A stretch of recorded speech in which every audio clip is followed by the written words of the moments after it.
ulikuwa wapi mpaka mtoto anafanya yote haya?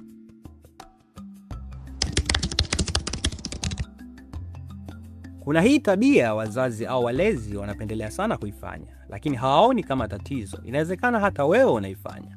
Ni pale mtoto anapokosea, mzazi au mlezi anaanza kutafuta wa kulaumiwa.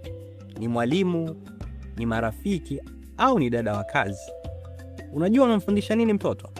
Kuna mtu wa kuwajibika kwa niaba ya makosa yake. Sasa dunia haipo hivyo. Kuna wakati hautakuwepo. Je, ni nani atasimama kama mtetezi wa makosa yake?